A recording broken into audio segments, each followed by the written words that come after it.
So a little introduction to myself. Creative director, artist liaison, artist management, producer and curator. Um, it's actually taken me, been 10 years in this industry, it's actually taken me only in the last kind of year to really hone it in to what I actually do. I came into kind of street art, contemporary art, kind of at the boom of street art into commercial art. So I kind of was flitting around. I didn't know where I quite fitted into the realm of things. I'm originally from a small town called Hastings, which is 50 miles south of London. It's quite narrow-minded in their ethics, but you know, it actually is the birthplace of the Chapman brothers. Word to Mothers from there is a bigger contemporary artist. Banksy spent some time there, and Ben Ein spent some time there as well. So it does hone some sort of creativity to some respect. But then it was when I moved to East London, sort of late teens, early 20s, that I was kind of exposed to all this street art and graffiti. And it was just super colourful, and I wanted to try and work out a way how I can get involved, but not necessarily be the creative myself, because I don't feel like I'm necessarily skilled in that. I like to vandalise to a certain degree and paint graffiti and tag, but in terms of creating these big humongous pieces or work on, you know, creating the artwork myself, it's just something that I lacked. So I wanted to see how it was possible that I could make a living by being involved in something that I was quite passionate about. And that's when I started working for an agency, whereby they had a roster of artists, and they would then collaborate with brands and agents, other creative agencies, and create these kind of big outdoor marketing murals. What was discouraging to me, though, was the fact that what they were doing is grabbing artists and having them paint something else that someone else had designed. And that was just, to me, just felt like, well, you might as well get a painter decorator to do that, because it's just a paint by numbers. And it kind of lost the aspect of what the actual artists themselves who were painting it could actually do or could actually produce. And I always use like an analogy of like a plumber. Like you get a plumber in to do your, you know, your kitchen or your bathroom, but you don't tell him how to do the pipe work. And I feel that's similar to art. Like you can get an artist in to come and do a certain project, but you're getting them for who they are, for what their style is, for what their ethos is and their background is. So that's when I kind of decided to start spraying bricks. And before I move on, I just want to make it aware that what really drew me to doing this talk is that I really feel like it's necessary to educate people on how they can monetize and make their art into a business. Because that's essentially how you will get by and eventually do what you want to do and do the projects that you desire to do. So some really good models for that is, I always like to use, is like Felipe Pantone, Vils, Akuda. These are the three artists that I kind of really admire, because they created this whole team around them. So it's not just them as the creative, they're the ideas people, but they have all these people that help them implement it. Managers and production managers and studio managers, but they did start from the ground up. So it's something that they built up to. And I wanted this to be like a resource also to, like, you know, we're in an industry where it's very much white, male influenced and led. And I really wanted this to kind of be another resource for those who are kind of, I feel, are misrepresented in this industry. So that'd be either be female, non-binary, genderqueer, Black, Indigenous people of color. These are the kind of people I feel like in our industry, what I've experienced, especially me myself being a white man, are misrepresented. So that was kind of the driving force behind me wanting to do something like this. So yeah, as I say, kind of spraying bricks originally started as me filming the artist, because everybody was so enamored by the kind of superficial finished piece. But what was kind of interesting to me was this kind of choreography of the actual creation of the piece. How was it made? Like, what is the narrative? What is the story of this artist? Like, do you want to, like, let's get to know them a bit better so you can have a better understanding of what our industry is like. And back then, you know, there was still this kind of stereotype of that, you know, it was, you know, vandalism, and there's derogatory terms used, and I just felt like I wanted to challenge those stereotypes and give people a kind of like wider view of what I love so much and what gives so much joy to the people in the public. So that was Spraying Bricks, and I set up this video series and filmed a lot of artists, and then that kind of eventually led on something that I was passionate about, and I did for no money, monetary value at all. No, I didn't want to get any gain. I just really wanted to showcase these artists because I was so discouraged and depleted from working with an agency that kind of utilized an artist's name, and I don't discourage them for having their business model, but it just felt to me like it was a real disconnect from the art itself. So that's why I just wanted to showcase these artists to a certain degree. And then weirdly, that led me on to an agency that worked for Harley Davidson to get in contact with me about my videos. And they were interested, and originally they came to me and they were sort of, you know, we want to do something at Art Basel Week. We want to paint some, we want to get artists to paint these tanks. And when they started explaining it, I felt again there was a real disconnect. It just, they just wanted to do it for show, and I really wanted to get to the crux of actually what is their goals. And you're going to see me go through this in the actual deck layout, why it's really important to understand the client that you're either presenting to, proposing to, or has actually come to you with a brief. So the more I looked into it, the more I realized actually what they're lacking is market share in Europe. They had market share in America already covered. People would ride Harleys in America, but in Europe, I think they had like, I think it was like 3 or 4% of the market share. And what I realized, I was like, hey, what you actually need to do is promote your touring bike. So I separated from the art. I worked with a really good friend of mine at the time, and who's now become a very big director.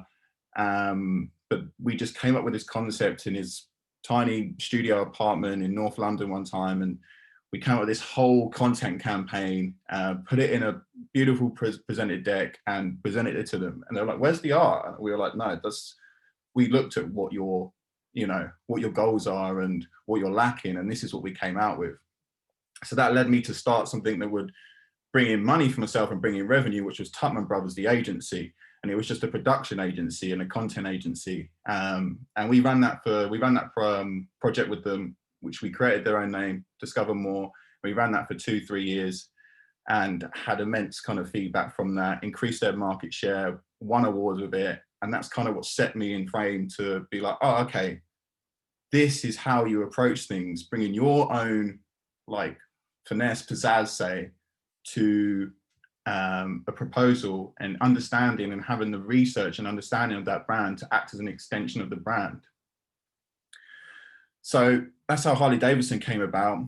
And another facet that I have is a legal magazine. And this is important for me, again, for a few reasons, but mainly the reason being is that I always want to try and give back to the community and my community and people that are marginalized or stereotyped. And this illegal came up where I met a guy in Denmark called Michael Olsen, who had set up safe injection facilities around Denmark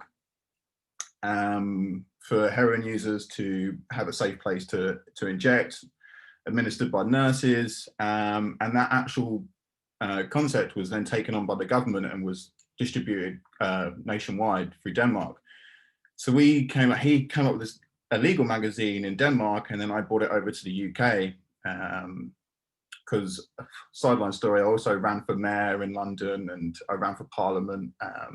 It was all mainly due to drug policy and homelessness. So this was a magazine that was created that had unbiased stories, like beautifully designed. We had it printed by monks in a monastery in Denmark who would proofread it, and we would give it to homeless people, and they would sell it on the streets as an alternative source of revenue rather than, you know, begging or robbing, stealing, prostitution. And it became really quite successful. And, you know, there's two reasons. like I say, the one reason being that I wanted to give something back, but another positive reason that I had to look at it was actually, this is a lost leader for me. So no matter how much money and time that I put in, this looks good on my brand of who I am, you know, with the design that falls fully into what my brand is. So if there's a way that you can do something that kind of benefits both sides, like doing something good will always be the driving force. But at the end of the day, you're doing something like that, it's always going to come off well on you. So I always feel like it's key to have a kind of sideline project that is community based or charity driven. So anyway, we'll move now. That was kind of my background. I'm going to take a quick sip of tea. Let's try to move on to funding routes. So excuse the kind of very like bleak diagram here, but so funding routes, commercial. So this includes agencies and brands, and the community could include like art grants, local councils, governments, NGOs, charities. In terms of brief, a brief could either come from these people, come from these agencies, from government organizations, or brief could also refer to like you creating your own brief. What do you want to do?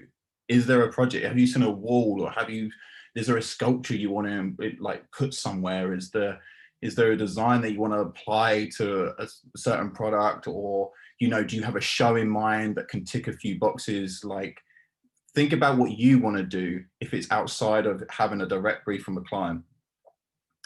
And then the proposal is, this could be in various different formats. So we're going to run through a proposal example shortly, which is just a PDF deck, but then obviously the proposal could come in video form, a previous case study that you've done, or we've even before have done printed proposals.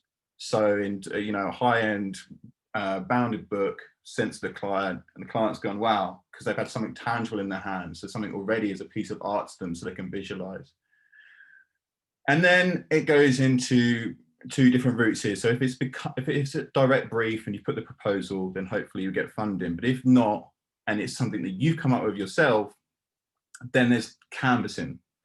So canvassing can be done in many formats. There's syndications lists, which I highly recommend that you start compiling. So this could be of brands that you want to work with, agencies that work with those brands, or agencies you want to work with, galleries you want to work with, government organizations that you want to work with. Start compiling a list and contacts of these people into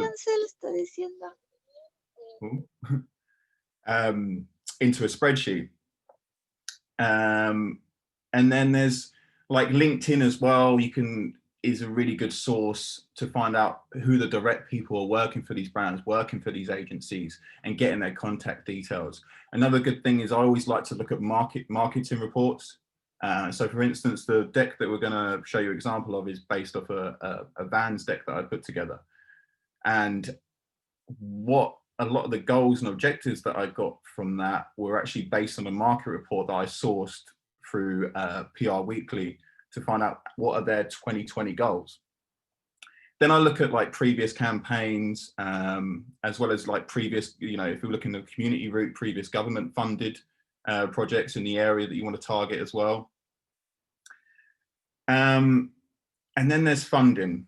So in terms of putting your own proposal together and hopefully seeing it come to fruition, my own experience is that don't be discouraged by it, but there's like a 50% success rate with it, with cold calling for your own projects.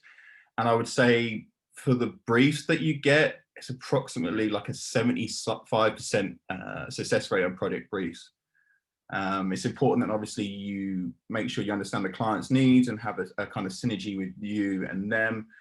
But a lot of the time that could also fall through because briefs do fall through. There's a lot of agencies, a lot of brands, a lot of projects that they seed out the brief and all of a sudden they're like, have to backtrack.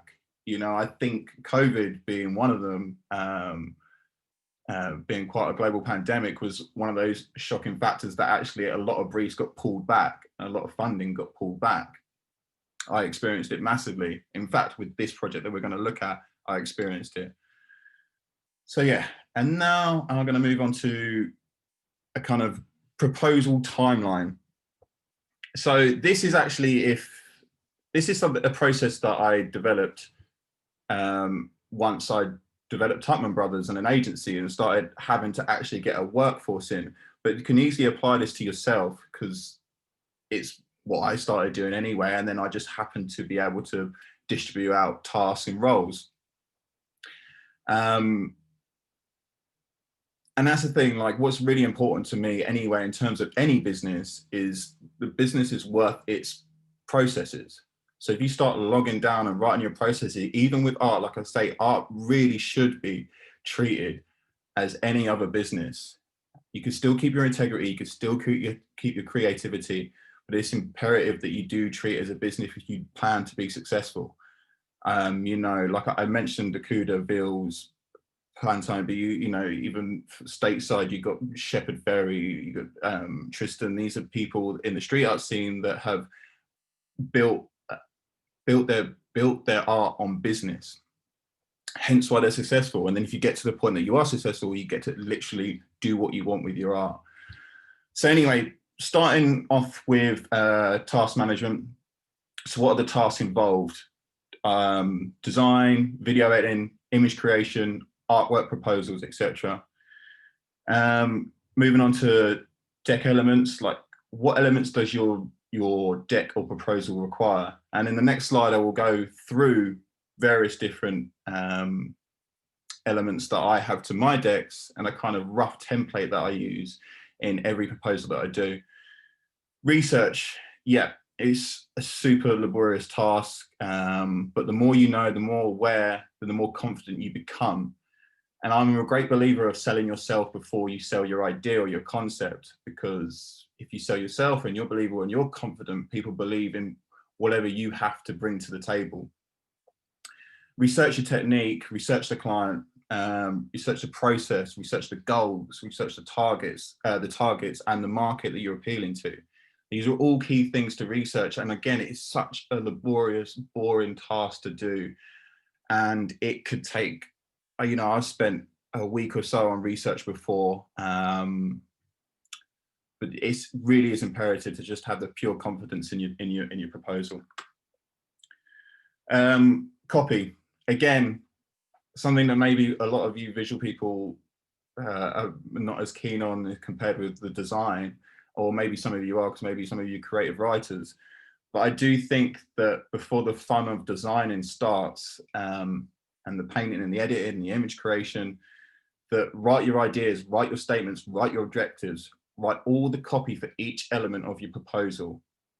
Again, it will increase your confidence and understanding to the point that you can recite your shit in your sleeve. And then we move on to, oh, sorry, it's not there. Image selection.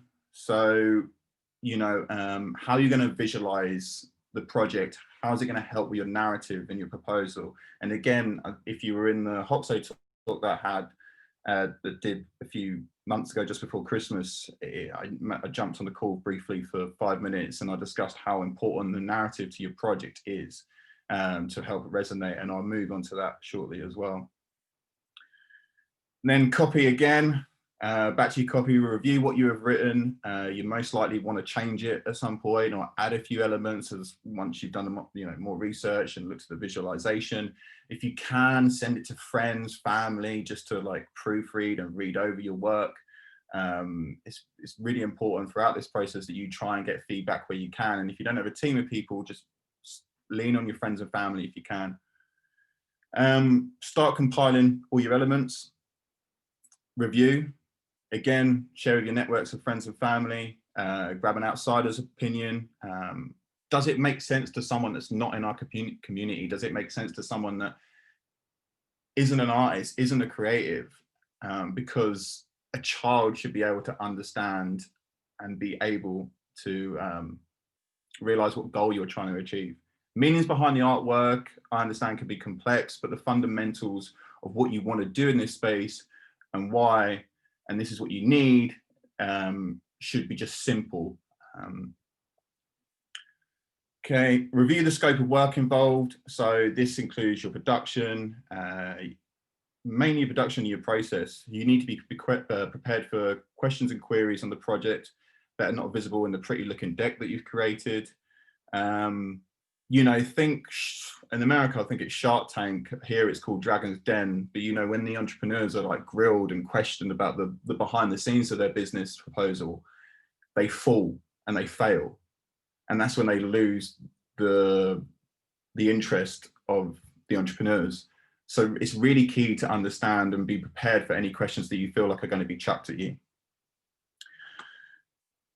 Create a cost breakdown separately, especially if unless there's a brief and you have been given a budget, obviously include it in there. If you're proposing something, your whole idea of proposing an idea is to get your foot in the door. Let's not try and scare them away with any cost that may be involved, because that is something that can come out at a later date, something you want to question. Within the cost breakdown, try and be as inclusive as possible to leave for error and negotiation, and always allow like a 20% contingency, I've always found. And then it's a case of packaging it, making it look pretty and legible. And then review one last time for any last mistakes, missing points, review your first notes. Have you stayed on track to when you first came to the idea of this proposal, or has it diverted from the objectives? Because you need to make sure it's cohesive. And then check your narrative flow. Again, I'll go more into narrative down the line, but I can't stress how important telling a story and having narrative flow to your proposal is key in making it resonate with the client. And then either send it to the client or start canvassing. And then it's hopefully pitch time. If you can get in front of someone with this proposal and really be there physically, I always found it's much more beneficial. Okay, so this slide here is my basic proposal template. And again, like this can chop and change, and you can move things out, add things in, or repeat things. It's just something that I always go to and be like, oh, okay, this is where I am. Again, it's process, like creating these processes that you have to make your business worth what it is. Title page. This could be either like your motive, your logo, or, you know, and the project related proposal title. Not to be confused though with the campaign title and the campaign introduction, which I'll come to in a minute. So for instance, if I was working with Hox, it'd be Hoxo mural proposal from Miami Stadium, but that's not necessarily the title of the project that we're proposing and the title of the story. Objectives. I would start with a basis of objectives that oversee the positives of your project, and depending on who you are approaching, tailor to coincide with their greater objectives. They will overlap, you know,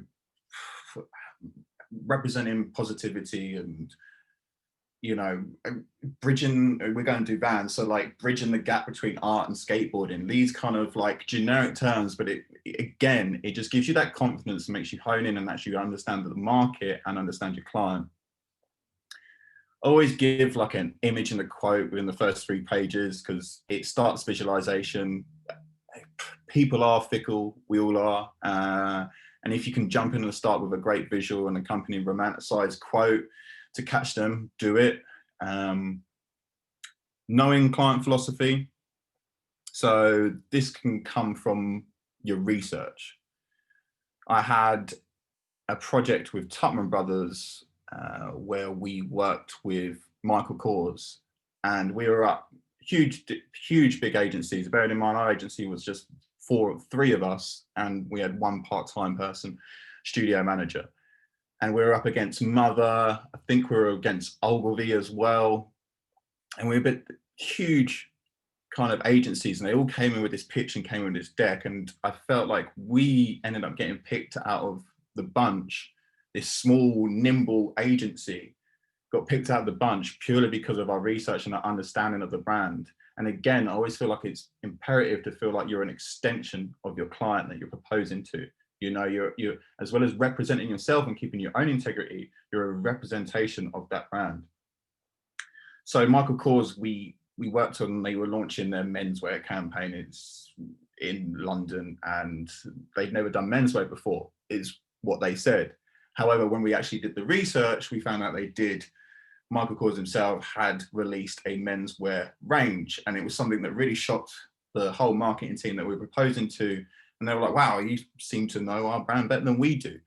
And it really worked. So again, doing your research, knowing the client philosophy will help. USP, so what's your unique selling point? What separates you from everybody else? What is your unique creative process? You know, again, I will use Hawks, you know, because he did the cool this talk recently, but he has the rainbow technique. You know, you look at Shepherd, it's activism. You look at Snick, you know, the couple stencil artists, they do large scale stencils. Faith 47, she does large scale with brush. Like, there's every artist kind of has their unique point. You'd be like, oh, okay, that's them. So what is yours? You know, and then, and this is the kind of point, if you have huge social influence, is that you should share your social channels, and even to a point of creating a visual of your statistics and analytics from Instagram, Twitter, Facebook, whatever, to show what reach the client can get. Another image, continued visualization. Then there's the campaign introduction. And this is where you have the title of your project. So, you know, if I go back to Hawks again, with, you know, the original title page had mural proposal for Miami Stadium. This would be the Rainbird, you know, and then it will be a short paragraph, a kind of elevator pitch, something, you know, that you can say in you know, 2-3 sentences that really grasp the point of your project. Again, images, continued visualization, really drum it into their mind of what they're getting, like, or to the sense of what they're getting, really hone in that aesthetic of yours. And then there's the story, the narrative, romanticize it. And again, I will move down into how important a story and a narrative is later down the line. Visualization. So admittedly, this is more relevant to video in my eyes, and this is why it's part of my template, is that I would use a set of imagery, like reference images, to create a kind of aesthetic flow, or kind of give almost like a shorthand storyboard of what will happen and how it will look. Themes and messaging. What theme does your artwork and campaign express? You know, an example would be like championing public art, or evoke positivity. Treatment. This relates to your process and how the process will affect your outcome and final delivery. References. Again, this could be case studies of your own work or something similar. It could even be rival competitors of the agency or the brand, or other towns or governments that are doing similar things around the world that have done this, and it's had great effect. The one that I always like to use, especially when doing sort of more government-led projects, is that we painted San Jose Middle School in Miami for Basel in 2014. Now in 2013, they had 92 call outs to the police. Sorry, from 2013 to the end of 2014, they had 92 call outs from the police. But from 2014, end of 2014 onwards to the end of 2015, they had 0.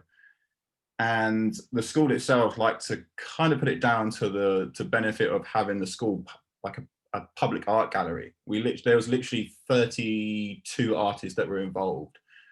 And as a result, that led on to then doing other schools within the area. So if you can find a project or something along those lines that can back what you're proposing to do, then this is the chance to do it in references.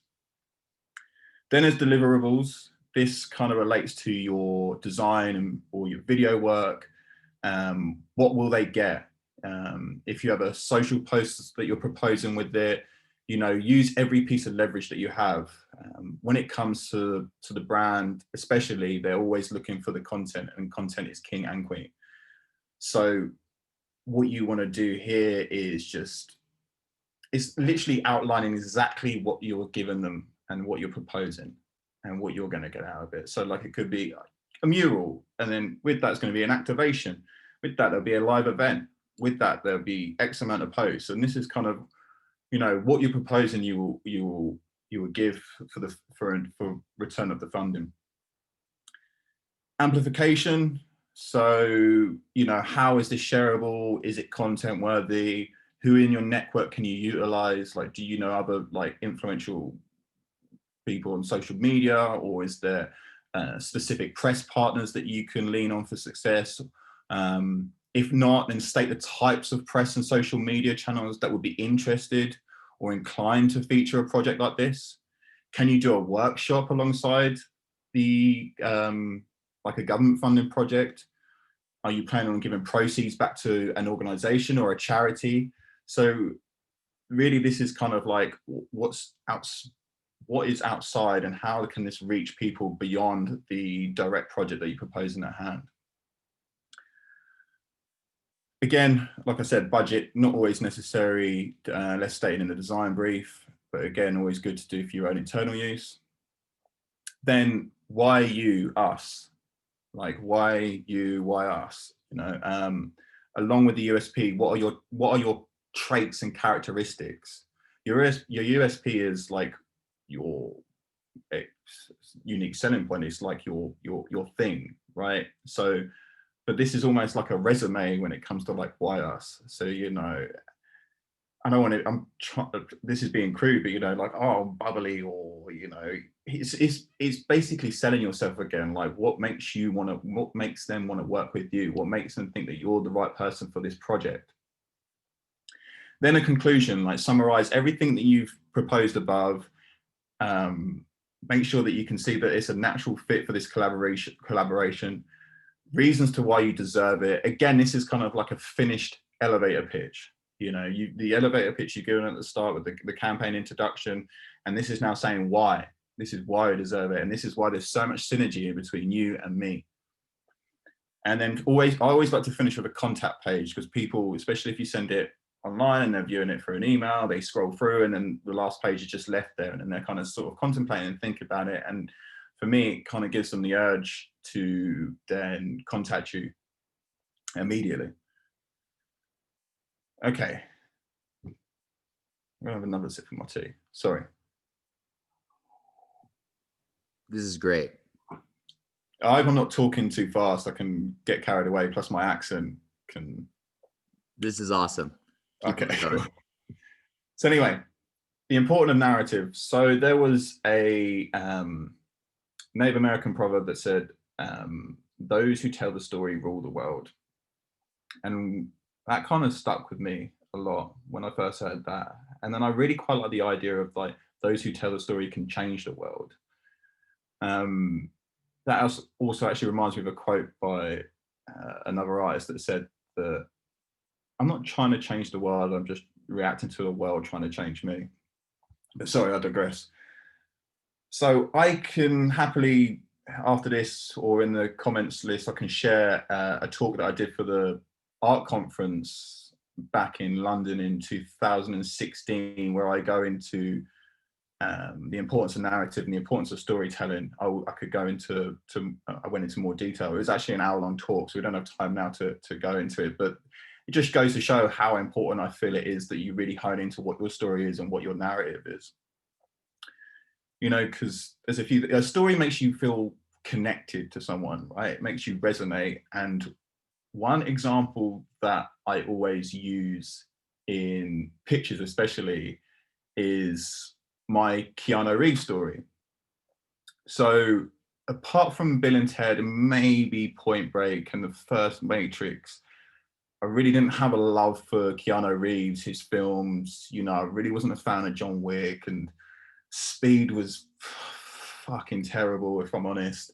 Like, I really struggled with watching Keanu Reeves films. I just was like, this guy's wet, and I had an opinion of him that probably wasn't, or definitely wasn't justified.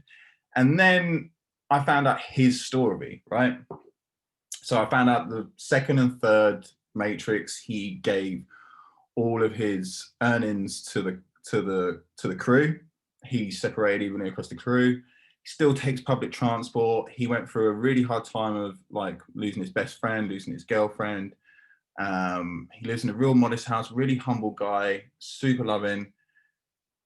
And from then on, I was just like, wow, Keanu Reeves is a really lovely guy. I'm invested in Keanu Reeves now. I've heard his story. I'm happy, I'm happy to watch John Wick now. I'm happy to invest my time in watching his films. I even watched SpongeBob film recently, which I'm a SpongeBob fan anyway, but he comes out and he's the tumbleweed that falls out. And it makes me happy to see Keanu Reeves doing things because I feel invested, because I resonated with his story and I feel connected to him in some way, that he really is just this honest, decent guy that I feel like I could relate to. So a story is so important because it makes you feel connected. Storytelling is the conveying of events in words, sounds, or images, often by improvisation or embellishment. Stories or narratives have been shared in every culture as a means of entertainment, education, cultural preservation, and instilling moral values, which is the Oxford Dictionary definition of storytelling. So they give meaning to experiences, meaning to things. People enjoy their emotions being stimulated by a story. And I feel that if you can portray that to your client, then they too will be stimulated. The people that we're approaching to are just like us. Telling and hearing stories is what makes us feel connected because they resonate, they make us feel more normal. And if you can have that come across in your proposals, then it becomes engaging because then it's the feeling of being involved. And, then you have a responsibility within your proposal to have strong running themes to tell this well-told story. And it's about trust at the end of the day. I can't remember who said it, but I think there's a saying of like, why do we trust the storyteller more than we trust the monarch? I mean, someone must have said that a while ago, because obviously I'm definitely not a royalist and I don't see the point of the monarch, but still the importance of being a storyteller and being a good storyteller can be the difference to you having the funding and not having the funding to the project that you want to see come to fruition. Okay, I'm going to move into an example proposal that we did was 2019, and we were supposed to make it happen in 2020, but lo and behold, because everything that's gone on, we've had to put the brakes on it for the moment. But I'm happy to share the project with you because I feel like this deck, and especially, is quite a in-depth deck that which kind of ticks all the boxes. So here we go. Examples of objectives: drive global consistency and maintain local relevance, championing expressive creator, promoting creativity. See, so things like expressive creator, these are words that I found from their marketing report from 2019 that going into 2020. So again, it's really imperative that you do your research, because then when they see this, they're like, they get us, they understand what we're about, what we're trying to do. Here's your image and beautiful quote to draw them in on visualization. Then here's the introduction. Again, these are things that I've had to write, rewrite, share, get opinions back, rewrite again. Like, I know I put 2 rounds of copywriting within the kind of breakdown, but when it's ready, and it's imperative that you go over and over and over it again. Visualization. So collaborations, this is me knowing the brand. This is the knowing who they were, because they have done artist collaborations before. So I just wanted to express that I understand where they're coming from, and it's not something that I've overlooked. So the artist that I was working with is D-Face.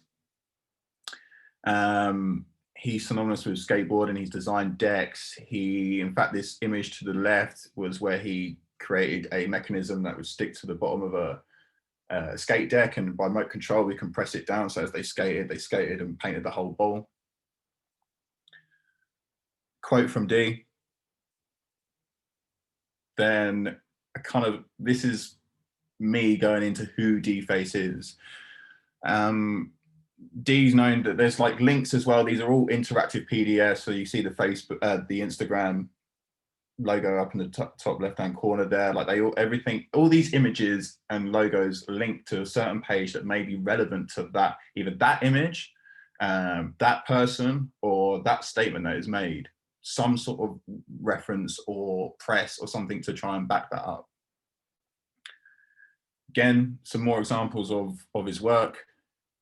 And then I'm going into the collaboration part. So like, where is the synergy and why does this work? And again, I've used the marketing report as well as me knowing D's ethos anyway, because I've worked with D for many years now. And contrive is such a strong word, but you can find the synergy. I would also suggest when you do your syndication list that you look at brands that fit your ethics, fit your aesthetics, as well as brands that you desire to work with. Then we go into the designs. So these are a few of the designs. For me, I think we added too many in here. I would try and limit your proposals to 3, maximum 5. More visualization. Again, this is a Vans image, but you can see the color and the art being brought into it. The Joker face, I feel, is a subtle nod also to some of D's artwork. So again, it's like subtle kind of visualization that makes the client or the person you're proposing to think, okay, this is a natural fit. Then we go into the activation. So this is obviously more extended than the template that I showed you, but again, that was just a basis. So as well as creating design sneakers, we were looking at doing an activation, again, honing back in to what D had already done before. So again, we're using a case study and something that was funded by D and just a passion of his to do. And we thought, well, okay, we have the case study. It was successful. The views on it was successful. And this was back before even Instagram had maybe even made an imprint. So like, we have the case study to prove that actually this is a project that can work. And this is the deliverables. So this is deliverables for the actual activation. So building the vert, hosting a 2-day flat ground freestyle competition, and painting a permanent mural in Orrington. So this was for the Canada fans. Here we go, references, D's video, Vans working with artists before, Ronnie Millen video of the ground competition, and then a video kind of encompassing who D-Face was. This was a video that actually was with Clark's, and it kind of followed us when we went to do a mural in Paris. And here we go, themes and messaging. So again, champion, like I always use that because it feels like it's real, like heavy and kind of uplifting. Champion technical innovation and creativity through the lens of skate. Commitment to creativity, expression and community, capturing inspiration and ambition. So these are all, they feel like buzzwords, right? They really do.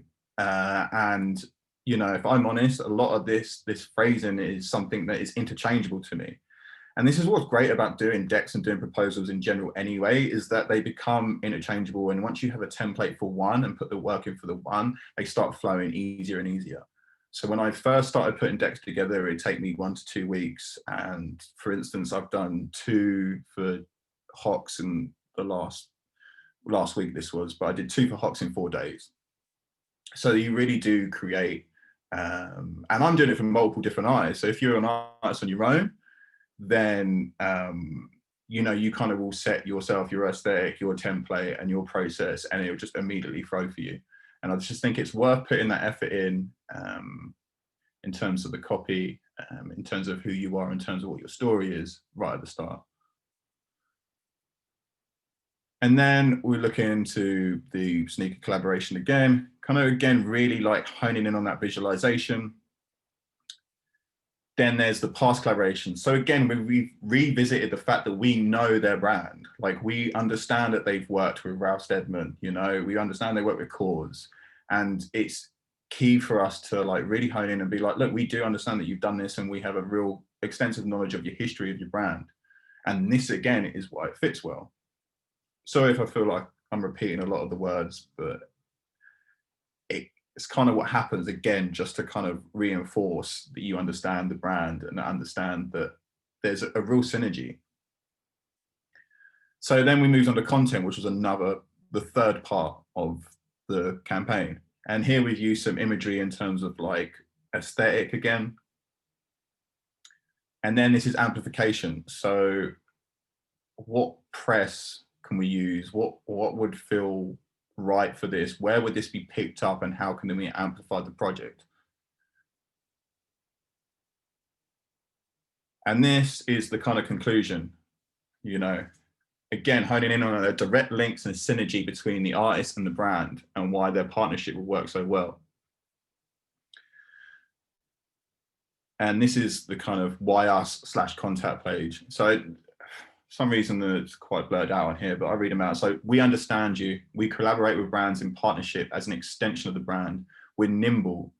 You know, especially if you're a single artist, a lot of agencies and brands these days like working with smaller teams because you are nimble. There's this analogy that they use is that a big company and a big design agency or a big production company are like cruise ships. They're very difficult. If scope of work changes, they're very difficult to turn around because there's so many components. Whereas you being a singular or being a small team, you're like a speedboat, but you're very light, nimble. If things change, if situation changes or scope of work changes, you can flip around quite easily and adapt to it. We've been invested in street art and narrative-led content since the beginning. We would be alert to develop new ideas to share with you as strategic and creative partners. So again, this is like really, to get what you want to do, you really want to hone in on the fact that this is a partnership. Budgeting. So this is quite difficult, and I can imagine a lot of people will have questions regarding this. It's very difficult to put a price on something so bespoke, as each project and your time is as valuable as you make it. Most briefs that come direct for a client already have a budget attached. In my experience, it's always good to try and keep to this budget, unless you're going beyond the scope of work, which then I would suggest doing a kind of tier structure. So if a budget has come through and say it's 20,000, okay, I would try and be a little bit less, but not too less, maybe 10% less if you can. And then create a tier structure. It'd be like, okay, well, you wanted this and we can do that for this. But how about this? If you get 30,000, we can do X, Y, and Z on top. And then another tier structure of tier 3, if you give us 40, 50,000, we can do X, Y, Z and beyond. So I really feel like it's important to give options to your client, because then again, this plays on to that whole point of we would be alert to develop new ideas to share with you as strategic and creative partners. It makes them aware that you thought beyond of just like grabbing the money and go, and it's something that you want to do as well. And then again, with cold calling, in terms of having your own project, it's good to have your budget in your project in your pocket for what you want and what you feel like is worth the value.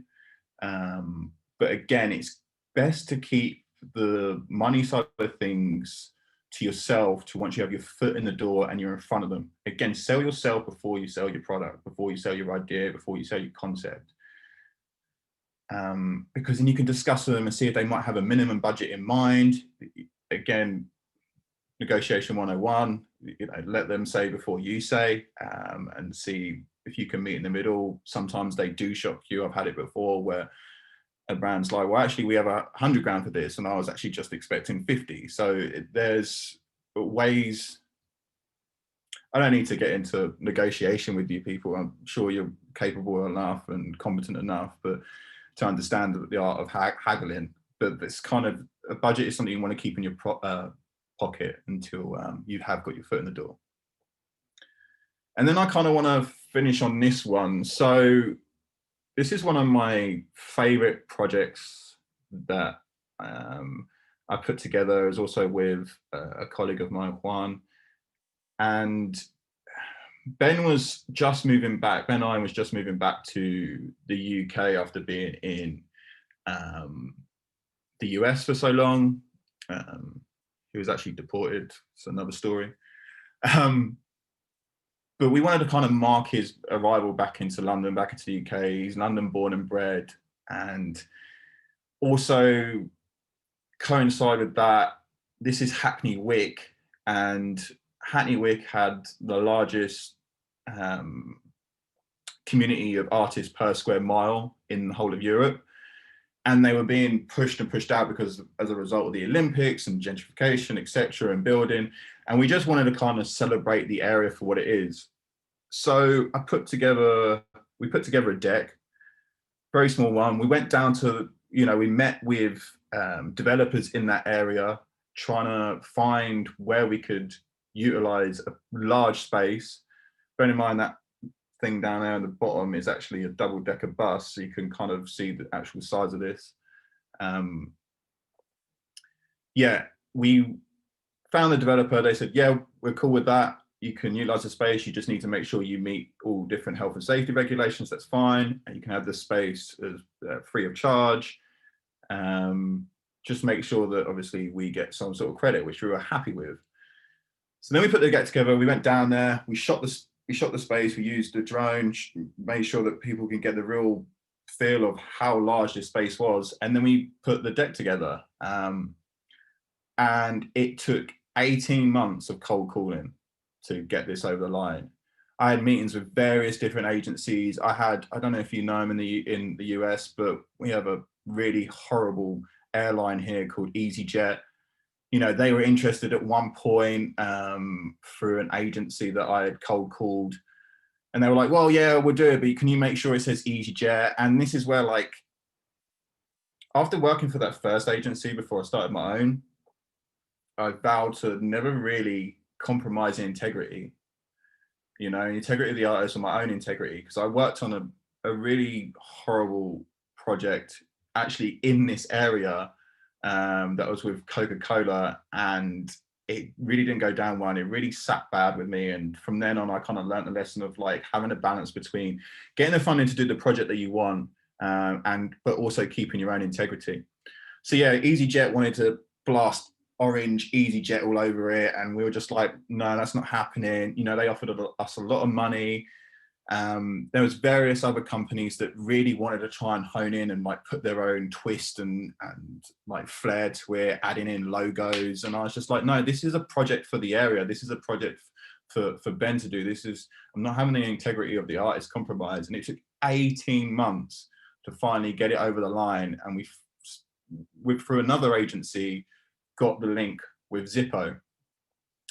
And luckily Zippo then wanted to fund the whole project. They didn't want to have any branding on it. The only thing they wanted to do was obviously gain the content, which I'll play the video shortly because that kind of wraps up and finishes off the talk.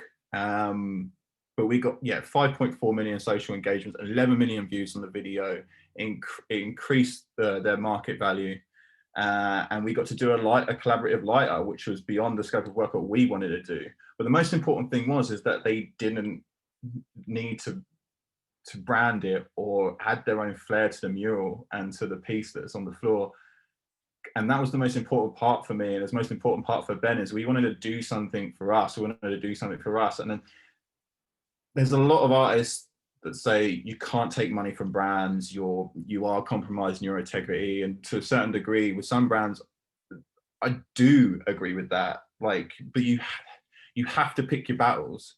And in my eyes, if someone's going to give me the money I need to do the project I want to do without actually having any creative input, but actually utilizing our skills as a creative, then I'm all for them giving me money to do what I want to do. I'm not going to be able to do that project otherwise unless I have that money. So it either happens or it doesn't. If I can make it happen my way and I have to deal with the certain purists say that you took brand money for that, then so be it. at the end of the day, we have to be fed, and we want to get up, we have to put food on the table, we want to have a roof over our heads, and we also want to be able to do the things that we want to do. So as long as my integrity isn't compromised to respect of the actual art itself, I will take brand money, and I have got no shame and qualms over that. Unless, of course, that said company is aligned with any fascist or bigotry or, anything of ill ethics, then I'm obviously going to decline, because I don't want to have my brand, or me personally, or any of the artists that I represent or work with be attached to that. I'll quickly play you the video, see if it works in here. Can you still see this, or? It's not playing for me. Oh, hang on. New share, if I go to. Maybe you could open it in a browser. Here we go. Yeah. I'm not one of these people, so I got an email from Zippo, and they said, we would like to do this, and it turned out that it could potentially be one of the largest paintings in the world, and I'm not one of these people to turn down a challenge. My name is Ben, street artist. Just as we were about to start doing it, somebody came down and dumped 900 tons worth of rubbish over the top of our canvas. We're about to start painting. Day 2, and we had a slight hiccup, but sketching up at the beginning was a bit of a nightmare. Yeah, it's just so hard.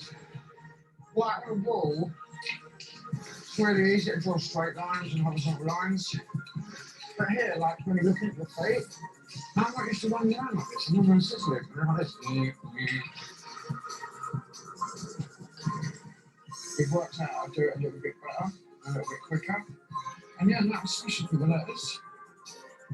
This is the first time I've painted anything on the floor, but literally anything really comes. I'm going to run out of this grey. So as designers, creative people, I think, we have the responsibility to try to do something different, try to push a boundary, try to create something that excites people.